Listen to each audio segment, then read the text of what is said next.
Hey, bye, Thomas here. I know it's been a few days since I put out a video. Been extremely busy at work. It's just hard to explain how much stuff has happened in this past week and a half. It's wild. But back out here on the sawmill with the Black Walnut log. The video got some pretty good views and everything, a lot of comments. And one of the comments that really resonated with me is like, don't cut off that 2-foot section there. Save the wood. Well, you're right. I was being dumb. I should totally save this extra portion here, but we got to get that piece out. And I don't have all of my tools, and I'm just now realizing that my hammer, the head's kind of like busted out, so I might have to get a different hammer. Anyways, I want to go ahead and see if we can dig this out. If I had my nail puller and stuff, which is down in Tennessee conveniently, this wouldn't be too bad of a problem. But the thing is, though, is as you see, this piece of metal that's in there, that's a 1/4 inch diameter piece of metal. It's gonna be hard to grab onto, so I'm gonna have to like dig into this wood a little bit, see if I can get it out. I gotta get a few more tools out here, but yeah, we're gonna try to get this out. Then we're gonna go to the store, go get that metal detector that we've been talking about, and we're gonna go ahead and see if we can cut the rest of this log up successfully without hitting anything else. I'm really hoping to get some good slabs out of this, but also I'm gonna show y'all just how much this rose up. So you could see, look at that. It actually rose up. Looks like it rose up more on that side than it did on this side. And you can see, really deep grooves right here. But on this side looks to be about a 1/4 inch. On that side looks to be about a 1/2 inch. So that's interesting. I guess the blade was just doing some crazy stuff. All right, let's go ahead and see if we can get this out. Okay, there are many methods to taking out metal and stuff inside of a piece of wood. One of my favorites is like the nail puller. It's got this little sledge thing that slides up and down. It allows you to get a good grip on the actual tooth. Sometimes you just got to dig it out. Now, I don't have the tool I'm looking for right now. My son's going to get it.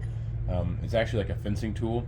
So it's got a flat metal blunt face like a hammer. Then it has the part that opens up like a pair of pliers. It allows you to crimp stuff. And on the back of it, it's got this metal hook. I like to use that a whole lot, but we're going to see if we can start to dig out around this when my son's looking for the other.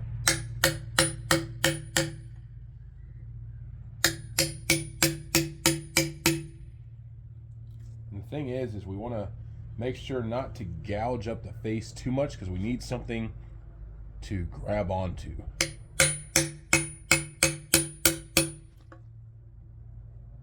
Just going to take it nice and slow.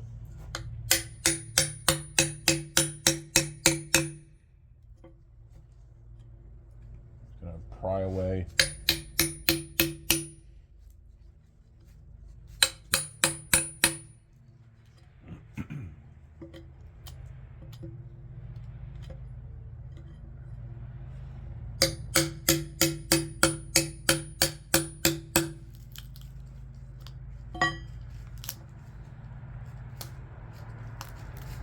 I'm trying to figure out if this is a bolt or if this is a screw. I'm thinking it might be a screw. We'll see. I gotta take a little bit more here. I say screw. It could be a lag bolt.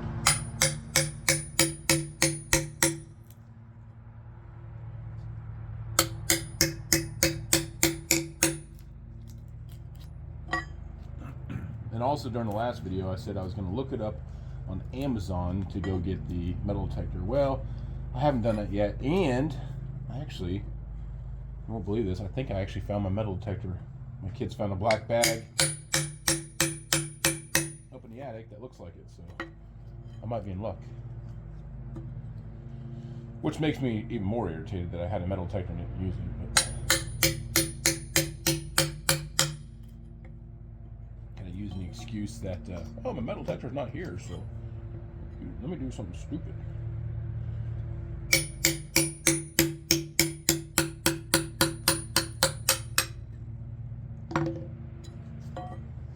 Yep, it was a kind of like a lag screw or something, and boy was I close. Look at that.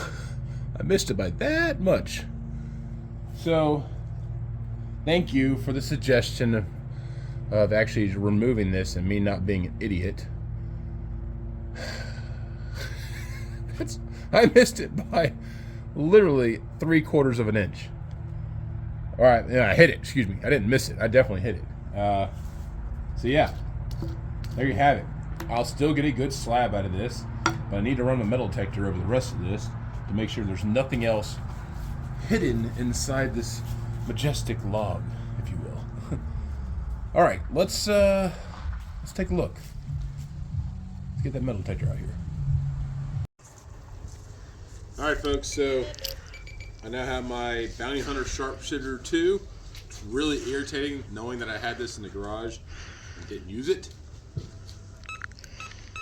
As you see, it works. Put on all metal.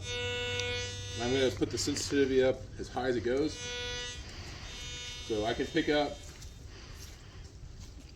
about 20-ish inches away. So I flipped this log over.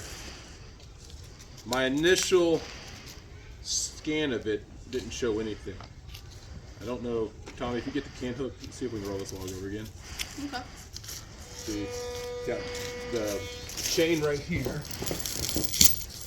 but not seeing anything else in here that's indicative of metal. And as you saw, I barely hit that metal, but you know, it doesn't take much. Back up, Tommy. There we go. Do it from behind. Yeah. Okay, so I'm not feeling. That's in the. You know what? That's in the ground there. But we're gonna roll this log over just to make sure. Can you roll it that way, Tom? You sure? You gotta get caught. Yeah, there you go. Oh, get a good grip on the bottom. Get a good grip on the bottom. Come on, boy. There you go. Get it over. There you go. There you go. All right. Put this back on to the highest sensitivity again. Even where I pulled the metal out, I'm not getting anything on there. I can change my mode again to all metal. There's something in the ground here. I'll pick it up for you.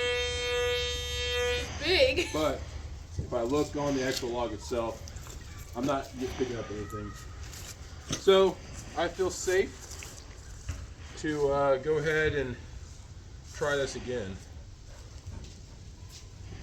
So we're gonna go run out real quick with the family, do a family outing, and whenever I get back, we'll finish up this beautiful black walnut log without cutting off the end 2 feet here.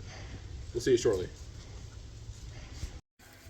Okay, now I've gotten this metal-free log back onto the sawmill. And as you can see, the side that I cut, I put it on the bottom side there, and the overhang portion, put it here. It is slightly touching my chain, but I'm happy enough. I mean, it's got maybe a slight little gap there. I might be able to adjust my chain just a little bit, but long story short, I'm pretty happy with that. And the reason I'm doing that is because I'm going to go ahead and do my reference cut on the top side here, flip it back over 180, and then probably shoot for an inch or so, because that piece was like 3/4 of an inch down there, an inch or so below my last cut.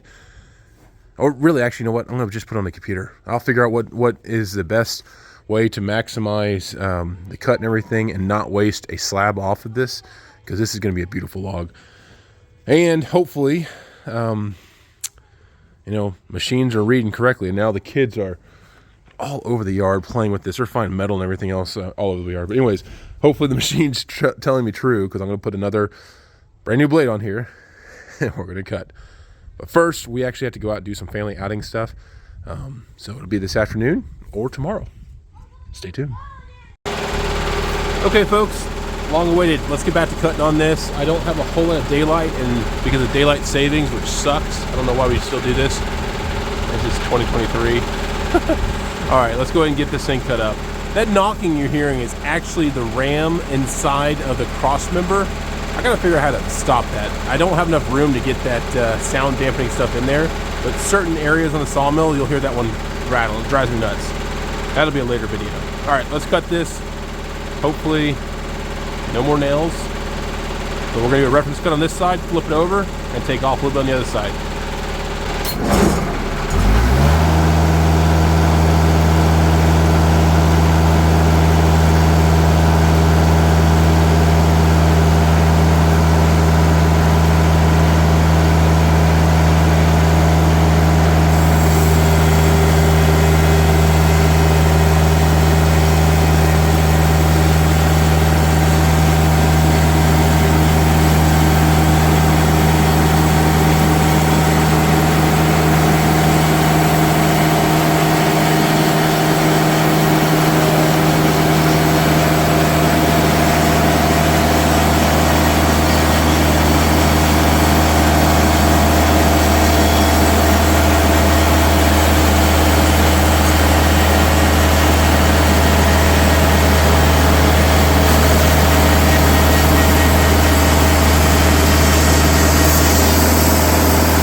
cut. I want to come back and cut this later, but I want to get a deep reference cut. Beautiful wood.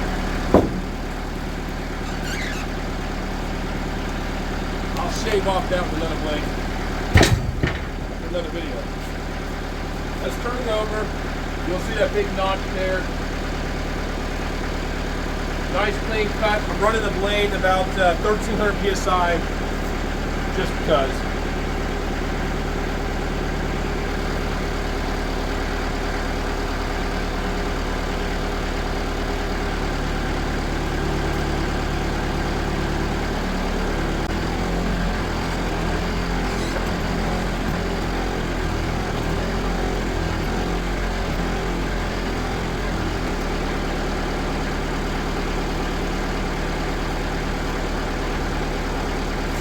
I've got it precariously moved around here because I have it so far this direction. I don't have the log stop on that side stopping it. It's not ideal. So I just need to go ahead and get the cam hook on it. I don't know what I'm doing.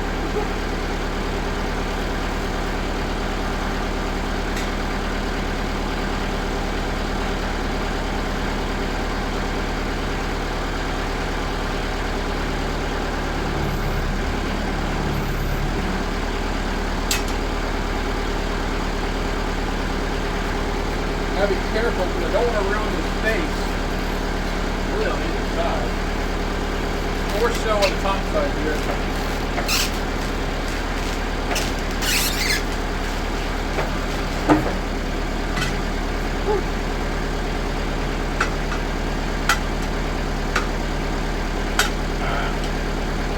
Just enough.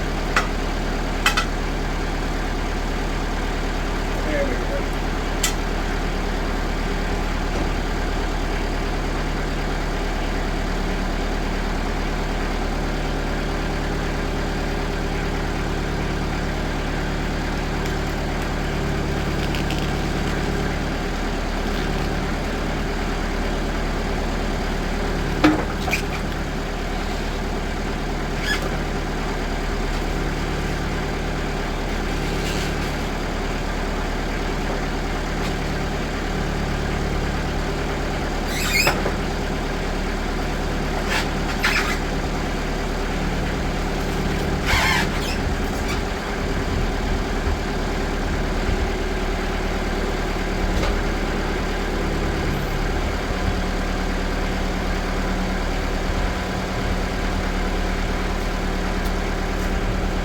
A little bit on there, but not much. I'm not really going to be turning the log anymore, but I want to see if I can get down that way just a little bit more.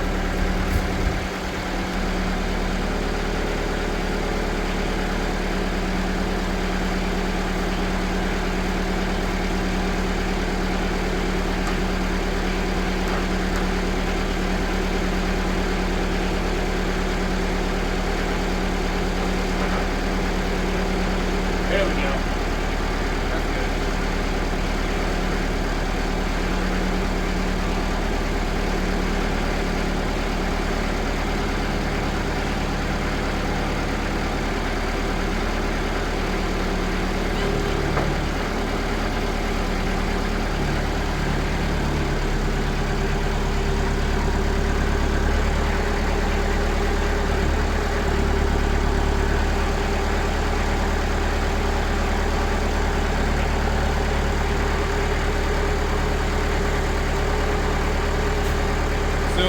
Like I spoke about before, all I'm going to do is I'm going to come in slightly lower than my last cut.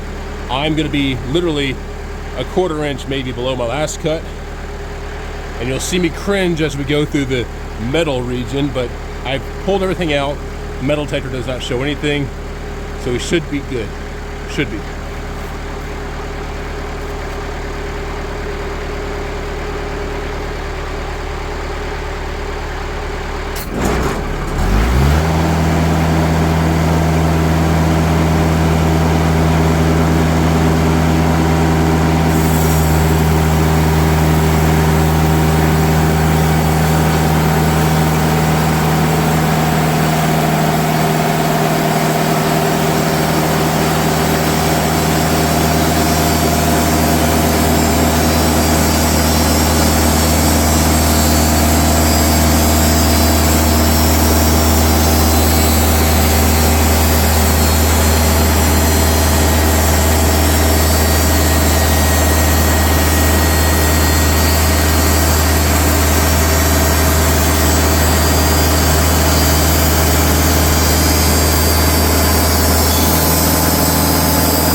take it off.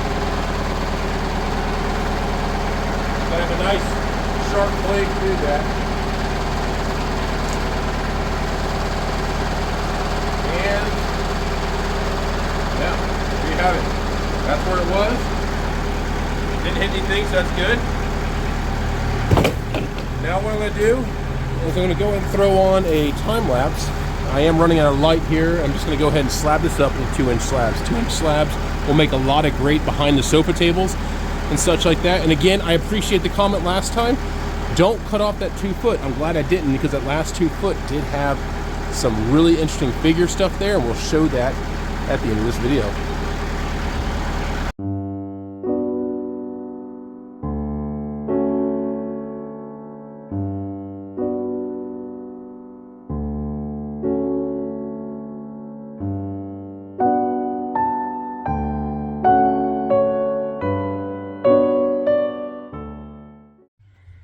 And just like that, we have 6 beautiful black walnut slabs at 2 inches thick. Now I'm going to go ahead and take these off, get them on the tractor, and get them up, maybe over there to the hose or something like that. We got to show these off because these are going to be beautiful. Tomorrow is going to be the better day, if it's not raining. We'll see. Anyways, long story short, we're going to go ahead and get these off so we can see what these slabs look like, get some rough estimates of measurements we have going on here, and look what we can make with these. Okay folks, so I really can't throw the water on this yet and everything. You just won't see it here in the light, but we have 6 absolutely beautiful slabs, 101 inches long, just gorgeous. There's a decent amount of figure and stuff up there. The other side's even better. I mean, look at that stuff though, beautiful. This slab right here averages out at 20 inches wide. That one I think is 21. Long story short, the smallest slab we have up here is that slab right there. Narrowest part is 18 inches wide. These are great. I'm very happy with these. These will make some beautiful behind the sofa tables. They're all at 2 inches thick. So you see there's the one slab here, the 4 across the face here. Oh, we can't forget about this one over here. So that's some high quality black walnut, if I say so myself. Tomorrow we'll get out here with the water and show what it looks like. I did throw water on this one here, but it's not gonna pop until we have some sunlight or something like that. So yeah, I am super stoked about seeing how beautiful these slabs turn into. And they're big. These are big slabs, and I have 4 more logs that the slabs are gonna be close to this size. So very exciting. All right, so tomorrow we'll get these pictures taken and the video taken. Well folks, the past couple days the weather has not cooperated with us. It's been raining and just windy and all sorts of stuff like that. However, these were allowed to dry out here a bit. I actually just picked up these 2 boards right here, turned one of them around, left one right side, so you can see kind of how it's gonna pop. The other ones here, still drying. They're gonna dry for a long time, of course, y'all know that. It's gonna take probably a year or more before I can do anything with these, but I have 6 beautiful slabs to work with. You can see where they fell on the ground. So the rain, the wind, past couple days have really been ridiculous, but gorgeous stuff. Very happy with the end result. Glad I did not cut off the end portion there. So let's go and turn this one around, because this is the slab that has the damage. I say the damage, where the screw, the bolt was. So I would have lost all that section above there. Sorry, lost some light there when I did the fisheye. But yeah, happy that I saved all that, because this is still going to be a beautiful piece that I can make like a behind the sofa table or something like that. Oh, it switches back and forth. But yeah, this channel has grown a whole lot. This week we crossed over 11,000 subscribers, so I do appreciate everyone subscribing to the channel and everything. And if there's anything you'd like to see, please let me know. We have some really cool things coming up. I'm gonna do some more frozen log testing and stuff like that. I have some ice notch blades. We'll be testing those once everything again freezes. We also have the continued work done in the basement to try to get the kids' study room done And then we have a trip to Tennessee here scheduled real soon. And if you have been following the channel or listening to the channel, next year I will be moving back to Tennessee. I'm gonna be stationed there for about 2 years. So that'll be great, be able to work on our farms there. And we're gonna do some really cool builds, AKA we're gonna build like a cabin or two. Don't mind Susie in the background pooping. I'm gonna go ahead and change to this angle. But yeah, so please like, subscribe. A lot of new things happen on the channel. We're gonna talk more about some new sawmills here in a second. We'll go from there. We'll see you around. Thanks.